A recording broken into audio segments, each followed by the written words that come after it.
자, 우리 85쪽에 이제 1번 문제부터 이제 이체도형 부피, 건널비 단원 문제들 이제 해설할게요. 85쪽 1번부터 이제 보시면 이제 지금 직류면체를 이제 7번 잘라서 8개의 정류면체를 만들었다고 했잖아요. 자, 그래서 이제 선생님은 한 번, 두 번 잘라가는 모습을 조금 그리려고 합니다. 자, 그래서 이제 지금 보면 이런 직류면체들을 자, 지금 이렇게 여기는 옆면들에 이제 평행하게, 그러니까 밑면에 이제 수직이 되는 거죠. 밑면에 수직이 되게 자른다고 했으니까. 자, 이렇게 이제 한 번 자를 때마다 건널비의 변화가 어떻게 되는지 보셔야 되거든요.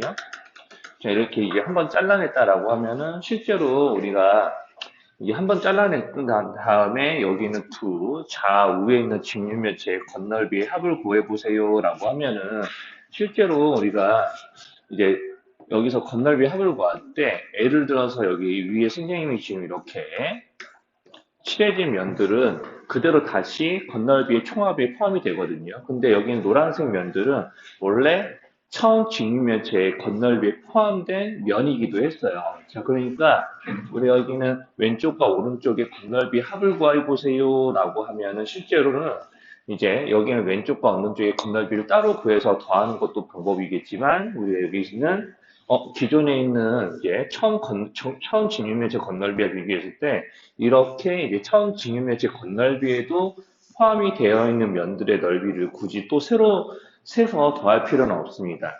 자, 그러니까 처음 직육면체와 비교했을 때 지금 여기 있는 왼쪽과 오른쪽의 직육면체의 건널비의 총합에서 새로 우리가 이제 계산을 해야 되는 면들은 이제 잘랐을 때 새로 생기는 면이죠. 새로 생기는 면의 넓이만큼 처음 직육면체에 비해서 건널비의 총합이 더 늘어나게 돼 있으니까 이렇게 빨간색으로 표시한 이 단면들에 대해서 이제 단면들만큼 이제 건널비의 총합이 늘어난다고 생각할 수 있거든요. 그래서 이제 처음 직육면체의 건널비가 있을 거고 우리가 한 번 자르고 나서 이제 한 번 자르고 나서 자른 횟수를 의미하는 거예요. 한 번은 한 번 자른 후 이제 여기 있는 건널비의 총합 이런 것들을 이제 식으로 나타내면 이렇게 되겠죠. 그래서 이제 처음 건널비가 뭔지 모르지만 아직 안 구했으니까 아직 뭔지 모르지만 네모라고 하고 한 번 자르게 되면 여기는 빨간색 모양의 사각형의 넓이만큼 이제 총합이 늘어납니다. 그러면 우리가 실제로는 이렇게 대충 그리면은 뭐 이런 느낌으로 여기 있는 얘네들하고 그 다음에 여기 있는 여기 이렇게 건널비를 따로따로 떼놓고 나서 더하게 되면은 여기는 좌우에 있는 이 단면들을 한 번 더 하는 게 아니라 실제로 두 번 더 하는 거잖아요. 자, 그러니까 여기 보이는 이런 빨간색 사각형의 넓이를 두 번 더 하셔야 돼요. 그래서 빨간색 사각형의 넓이를 아예 구해볼까요? 자, 여기 있는 이제 얘네들이 여기가 6이고 이쪽이 이제 4일 거니까 지금 글씨좀 안 보일 것 같으니까 지우개 쓸게요. 자, 그래서 6, 4, 24만큼 늘어나게 됩니다. 그러니까 처음 직류면체의 곡넓이에다가 저기는 6, 4, 24를 이렇게 두 번, 좌우로 두 번씩 더하게 되는 거죠. 한 번 자를 때마다 두 번 더하게 되는 거고, 그러니까 내가 만약에 한 번 더 잘랐어요. 자, 여기서 이제 단면이 하나가 더 생겨서 직면체가 세 조각으로 쪼개지게 되더라도, 근데 실제로 이제 기존에 있던 면 외에 추가로 생기는 면들만 건널비 총합에 이제 더해주면 되는 것이기 때문에, 자, 두 번 자르면 이제 여기 있는 자, 처음 직류면체 비교에서 4624라는 단면이 총 한 번, 두 번, 세 번, 네 번 이렇게 늘어나게 되겠죠. 네, 그래서 이제 단면으로 늘어나는 곡면들이 실제로 이제 각 직류면체 전체 개수를 생각하면은 이제 짝수기로 좀 늘어나게 되니까 저렇게 이제 규칙성 있게 늘려나가서 세시면은 이제 여기서 마지막으로 이제 8번 잘랐을 때, 자, 24가 처음 직류면체 건널비에 몇 번 더해지는지 그 횟수만 세면 되겠죠? 그러면 이제 한 번일 때 2개, 이제 두 번일 때 4개를 더하고, 이제 8번일 때는 24를 16번 더할 거니까, 자, 이렇게 해서 이제 개수를 세 주시면 돼요. 아, 7번 잘랐구나. 7번 잘랐으니까 14번 더하면 되겠죠? 자, 그래서 이제 이렇게 24를 14번 더해서 처음 직면체 건널비에다가 더해주시면 1번이 풀립니다. 그래서 2번 같은 데서는 이제 일단은 요거 좀 보시면은 이제 여기 우리가 문제 첫 번째 줄을 잘 읽으셔야 돼요. 원기둥을 잘라서 만든 도형이거든요. 그러니까 원기둥은 여기 있는 이 스님 빗근친 이 단면을 기준으로 해서 이제 좌우로 잘라낸 다음에 이제 엇갈려 붙여가지고 이런 모양을 만든 걸 거 아니에요? 그럼 원래 모양을 좀 예상을 하면은 내가 오른쪽 부분을 다시 돌려서 제 여기 다시 회전시켜서 이제 엇갈려 붙이면은 원래 원기둥이 좀 만들어지지 않을까라는 생각을 좀 해보셨으면 좋겠어요. 이런 식으로. 그러니까 여기도 마찬가지죠. 똑같이 이 반대로 이제 좀 돌려서 붙이면은 이런 원기둥이 나올 거니까 뭐 이렇게 그림 그려볼게요. 자, 이런 옹기둥이 나올 거니까 어차피 옹기둥의 밑면은 알고 있고 이제 다시 원래대로 돌렸을 때 전체 높이만 구하면 되는 거잖아요. 자, 그러면은 여기서 이제 여기 이 짧은 부분이 이 짧은 부분 옮겨졌을 거고 여기 짧은 부분이 이쪽으로 옮겨졌을 거니까 여기 짧은 부분의 길이를 여기 바닥에 있었던 여기 있는 이 원기둥의 이 남아있는 높이에 보태주시면은 전체 높이가 나오면서 원기둥의 밑면의 반지름도 알고 있으니 부피를 좀 구해보시면 되겠어요. 그래서 전체 높이는 이제 좀 50이 나오니까 이제 부피도 구하고 저걸로 이제 건널비를 구해야 되는데 이제 건널비가 이제 문제겠죠. 자, 지금 우리가 여기서 이제 건널비도 그러면은 이제 생각을 좀 해보시면, 자, 저렇게 이제 모양이 바뀌었다고 해서 우리가 새로 이제 면이 더 늘어나거나 겉으로 이제 더 드러난 면이 있다거나 그러진 않거든요. 자, 그러니까 실제로는 저 이채도의 건널비도 원기둥의 건널비와 다르진 않습니다. 그러니까 여기서 이제 문제에서 물어보는 이 이채도형의 건널비와 부피는 다 잘리기 전 원기둥의 이게 처음 원기둥이죠. 이제 처음 원기둥의 건널비 부피로 구하시면 돼요. 다 처음 원기둥의 건널비와 부피로 구하시면 됩니다. 이렇게 해서 이제 고쳐 놓으시면 돼요. 자, 그리고 이제 3번 볼게요.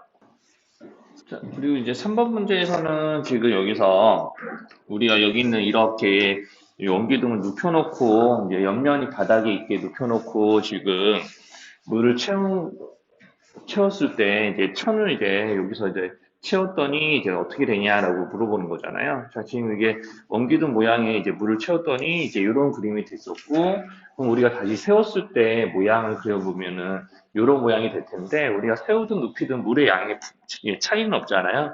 그러니까 우리 물의 모양이 바뀌어도 이제 있었던 물의 부피에는 변함이 없다는 걸 이용해서 원래 물의 부피를 이제 좀 구하셔야 돼요. 자, 이 모양 그대로 두고 이제 구하시면 되는데, 자, 여기 있는 이 모양에서 물의 부피를 그럼 어떻게 구할 거냐가 이제 문제인데, 우리가 사실은 우리가 기둥이라는 게, 우리가 사실은 이렇게 밑면과 서로 마주보는 두 면이 평행하고 모양이, 자, 이렇게 이제 돼 있다고 치면은, 자, 이런 식으로 얘네들을 그냥 얼려서 만약에 세웠다고 치면 이런 모양이잖아요. 자, 그러니까 여기도 이제 두 밑면, 마주보는 면이 평행하고 이제 우리가 수직이기 때문에 평행하고 이제 합동이기 때문에 이것도 일종의 기둥 모양으로 생각할 수 있거든요. 얘네들도. 이제 일종의 이것도 기둥이니까 이제 뭐 할 생각이냐면 자, 여기 있는 밑넓이에다가 여기 높이요. 원기둥의 원래 높이가 20이었죠? 이 높이를 곱해서 물의 부피를 구할 생각이에요. 자, 그러니까 여기 있는 이 다시 선생님이 이렇게 위에 다시 두 번 칠하고 있는 이 빗금치 부분의 넓이를 구하기 위해서 이제 뭐 할 거냐면 당연히 부채꼴 빼기 직각삼각형 해야죠. 자, 그래서 이제 부채꼴 빼기 직각삼각형을 합니다. 그러면 이제 10제곱 파이에다가 여기서 이제 중심각의 크기가 이제 90도니까 4분의 1의 비율을 곱해주겠죠. 자, 그리고 2분의 1 곱하기 10제곱. 자, 이렇게 해서 이제 밑넓이 구하시고 여기다가 높이 곱해서 이제 부피를 구하면은 이게 원래 있었던 물의 양이 되는 거고요. 자, 여기까지가 원래 물의 양, 여기다가 천을 더 늘렸더니 우리가 이렇게 바닥에 세웠을 때 높이는 어떻게 되냐라고 물어봤으니까 여기다 이제 천을 보태주시면 되는데 자, 그럼 계산을 해볼게요. 여기다 천까지 보태서 이제 계산해 보시면 실제로 이제 우리 물의 양은 이렇게 되겠죠. 여기 그 계산하시면 25파이 나올 거고요. 자, 그 다음에, 여기는 그냥 계산 안 하고 그냥 이렇게 쓸게요. 그냥 10제곱 파이 쓰고, 4분의 1. 이렇게 할 거고, 여기 이제 계산을 해주시면, 여기다가 이제, 20까지 골고루 곱하니까, 요거까지 이제 할 거고, 그 다음에, 여기다가도 똑같이 2분의 1 곱하기 100 곱하기 20 더하기 1000을 할 텐데, 자, 그러면 여기서 이제 얘네들을 합쳐서 이제 0이 되죠? 이제 이렇게 이제 둘이 합쳐서 0 되니까 실제로 이것만 남아요, 식에서는. 그러니까 이제 물의 부피가 이제 이만큼이 될 거라는 얘기고, 그럼 실제로 여기 식을 조금 더 간단히 보시면 10제곱 파이 곱하기 5인데, 자, 우리가 이제 여기 세웠을 때 여기는 밑면의 넓이가 10제곱 파이죠? 자, 그러니까 여기 있는 이 5는 자연스럽게 뭐라고 생각하면 되냐면 여기는 높이라고 생각하시면 돼요. 자, 시계 모양을 보고도 이게 충분히 예측할 수 있죠. 자, 그래서 이제 3번은 저렇게 해서 이제 물의 높이 예측할 수 있고요. 자, 그 다음에 여기는 4번 봅시다. 자, 4번 같은 경우는, 자, 여기, 자, 선생님이 이게 반쪽만 그렸거든요. 반쪽만 그려서 설명을 해도 충분히 할 것 같아서. 자, 여기 보면은 여기는 이렇게 노란색으로 선생님이 그리고 있는 이 부분이요. 자, 이 부분이 두 군데 있는 게 문제에서 원하는 색칠한 이체도형이에요. 자, 그러니까 여기서 색칠한 이체도형을 선생님이 이렇게 이제 반쪽만 그린 건데, 어쨌든 우리가 이것도 기둥 모양, 여기처럼 아까 기둥 모양이니까 이것과 매우 비슷한 모양이죠. 이런 게 두 개 합쳐져 있다고 보시면 됩니다. 자, 그러면은 여기서 이제 건널비를 구해보라고 시켰으니까 밑면과 옆면을 우리가 구해서 더하시면 되는 거예요. 자, 그러면 이제 밑면과 옆면을 어떻게 구할 거냐? 어쨌든 얘네들도 기둥이기 때문에 얘네들의 전개도가 있다면, 이제 전개도가 있다면 옆면을 펼쳤을 때 직사각형 모양이 되는 거잖아요. 그러니까 직사각형 모양이 되는 거고, 그럼 옆면부터 먼저 이야기를 하자면, 자, 여기 있는 이 구부러진 이 호의 길이라고 해야 되나? 이 호의 길이가 그대로 펼쳤을 때 직사각형이 가로가 되는 거니까, 우리 옆 넓이를 계산해 보세요라고 하면은 여기 있는 이 부채꼴 중심각이 90도이면서 반지름이 4cm인 이 부채꼴의 호의 길이를 구해서 원기둥의 높이인 12cm를 곱할 거예요. 자, 그럼 옆넓이. 자, 그러면은 이제 여기서 2 곱하기 4파이에서 원주 구하고 중심각이 90도니까 역시나 4분의 1의 비율을 곱해서 호의 길이 구하신 다음에 부채꼴에 이제 호의 길이 구했으니까 직사각형 가로 구했죠. 이렇게 10이라는 높이까지 이제 곱해서 이제 새로 만드시고요. 자, 이런 게 실제로 두 개 있는 거죠. 이제 좌우로 선생님이 다 그리진 않았지만 책에 있는 그림 보시면은 좌우로 두 개 있는 거잖아요. 이런 거 두 개 붙여놨으니까. 그래서 이런 거를 두 번 더하시면은 옆넓이 그리고 밑넓이요. 자, 밑넓이는 아까 자 여기처럼 계산을 하시면 되겠죠. 이제 식만 쓸게요, 선생님은. 예, 이제 본인들은 좀 생각이 있으면 한번 먼저 써보시고 이제 선생님 걸로 확인해 보시면 됩니다. 자, 이렇게 해서 이제 역시나 밑넓이에 부채꼴 넓이에서 직각삼각형 넓이 구하는 걸 빼주시면 되고, 자, 역시나 이게 이런 게 사실 위에만 두 개 있죠? 이게 두 배를 하시는데 또 아래에도 이제 이런 밑넓이가 있으니까 두 배를 한 번 더 하셔야 돼요. 보통 이렇게 두 배를 두 번 안 해서 이제 틀리는 경우들이 좀 있을 것 같네요. 자, 그렇게 해서 이제 계산하시면 이제 되겠어요.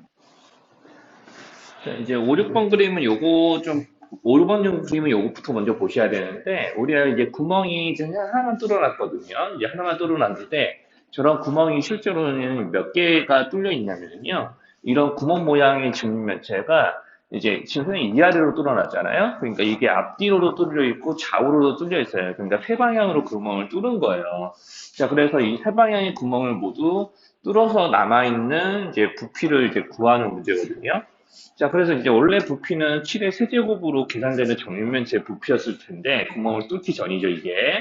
그럼 구멍을 뚫게 되면은, 우리가 여기 있는 밑넓이가 9짜리이면서 높이가 7짜리인 사각기둥을 뚫는 거니까, 자, 우리가 이제 3의 제곱 곱하기 7을 이제 한 번 이제 빼게 되는데, 그럼 이런 거를 총 우리가 몇 번 더 해야 되냐면, 이제 이런 거 위아래로만 뚫는 게 아니라 좌우로도 뚫고, 이제 앞뒤로도 뚫을 거니까 세 방향을 뚫는다고 보고 그랬죠? 그러니까 세 번 더해서 이제 빼야 되는 거예요. 원래 이렇게 이제 빼면 되는데, 그럼 이제 문제가 되는 게 뭐냐면, 자, 내가 앞뒤로 뚫게 되면 정확하게 여기 위아래로 이제 뚫었을 때와 어디가 교체되면 여기 있는 한가운데가 교체해요. 여기 한가운데.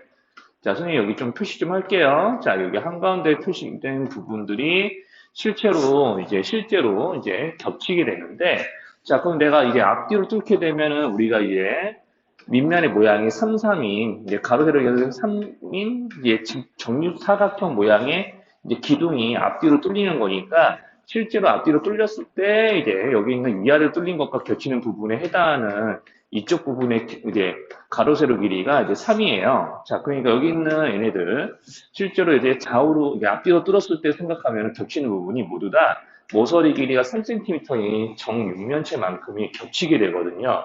근데 저런 부분은 그럼 두 번 빼게 되는 거죠. 자, 그런데 여기 있는 좌우까지 생각하면은 총 세 번을 이제 빼야 돼요. 총 세 번은 빼게 되는 거예요. 이렇게 여기는 곱하기 3을 이제 했다는 것은 이제 여기는 3제곱 곱하기 7에 해당하는 직사각형, 아니 사각기둥 모양의 부피를 세 번을 빼는 건데 여기 있는 이 겹치는 부분, 정확하게 가운데서 겹치는 부분이 세 번 빠지는 거니까 도로 다시 이제 한 번만 원래 빼야 되죠. 도로 다시 두 번을 보태 주셔야 됩니다. 자, 여기 있는 빨간색 정육면체에 해당하는 부분을 다시 도로 두 번을 보태 주시면 이제 문제가 해결돼요. 자, 그리고 6번 같은 경우는 비어있는 부분에 대한 좀 생각을 하셔야 돼요. 보통 학생들이 이런 문제 어렵게 느껴지는 이유가 우유의 부피를 가지고 뭘 어떻게 해보려고 하거든요. 우유의 부피를 가지고. 근데 이제 여기서 이제 우유의 모양을 바꿀 때마다 우유의 모양이 바뀌어도 우유의 부피가 일정한 것처럼 무엇의 부피도 일정하냐면 우유 팩에 이제 전체 부피가 정해져 있기 때문에 이렇게 우유가 들어있지 않은 비어있는 부분이요. 자, 여기 선생님 지금 여기 안 썼는데 그림 1번에 비어있는 부분, 그림 2번에 비어있는 부분입니다. 자, 그림 1번에 비어있는 부분과 2번에 비어있는 부분의 부피가 다르지 않음을 조금 이용을 하셔야 돼요. 자, 그래서 밑면의 가로 세로가 6, 9인데, 자, 이런 건 이제 실제로 뭐, 여기를 밑면으로 보면 하나, 둘, 셋, 넷, 다섯, 오각기둥이긴 한데, 사각기둥 위에 삼각기둥 올려져 있는 거죠. 그 생각을 해서 이제 조금 문제 푸시면 좀 더 좋을 것 같아요. 자, 그리고 여기는 얘네들 마찬가지로 여기 9, 6, 5. 자, 이런 식으로 이제 인너비의 밑면이 가로 세로가 9, 6이고 높이가 5인 이런 자, 비어있는 부분이니까 비어있는 부피를 이걸로 이제 구할 봅시다. 그럼 비어있는 부피 구하면은 6, 9, 54 밑넓이에다가 5를 곱해서 270이에요. 자, 이렇게 이제 되는 게 이제 확인이 되겠죠? 자, 그리고 이제 여기서 이제 여기가 이제 270이다 보니까 그러면 이제 여기서 그러면 우유의 우유 팩의 이제 부피가 729이기 때문에 이 비어 있는 부분도 이용해서 계산하시면은 우리 문제에서 원하는 여기 있는 그림 3번에 있는 이 높이를 이제 구할 수 있습니다.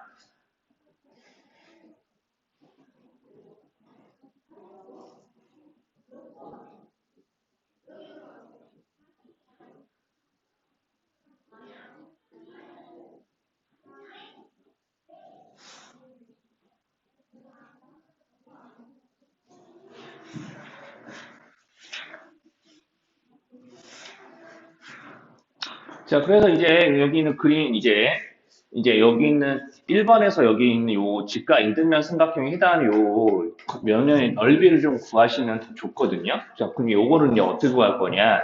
자, 이런 직각 이등변 삼각형에서 빗변이 여기 보이는 이 길이가 6인 걸 알고 있기 때문에 우리 이 직각 이등변 삼각형의 이제 높이를 좀 구할 수 있어요. 자, 우리 여기 한번 선생님 그림 그려볼게요. 자, 이제 직각 이등변 삼각형 하나 이제 그린 거고요.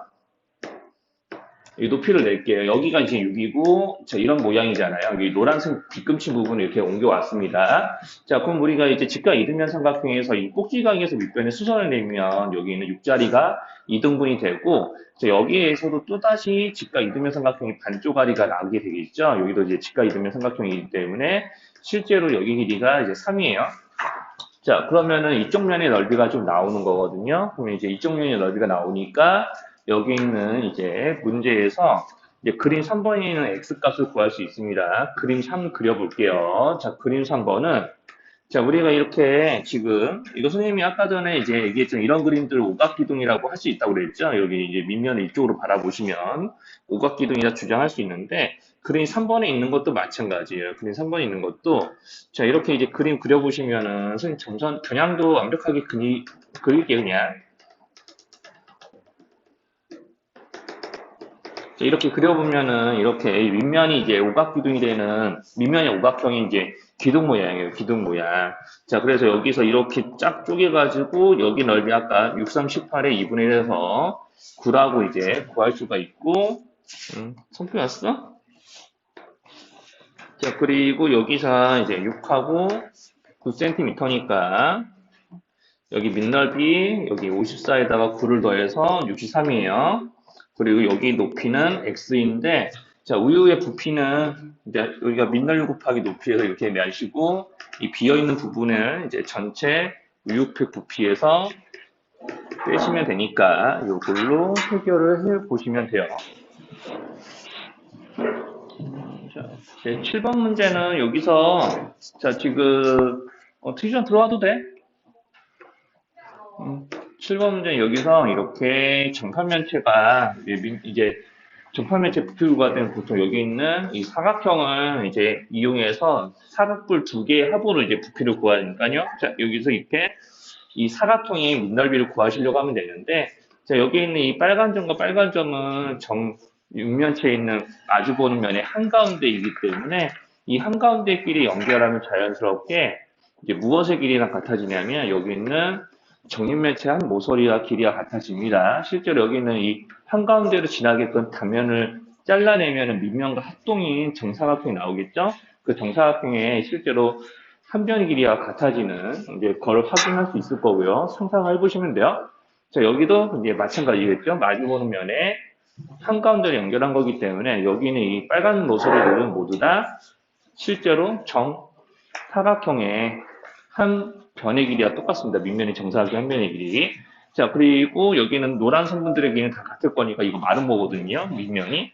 그래서 밑면이 마름모라는 생각을 하시고 두 대각선의 곱을 이용해서 계산하시면 돼요.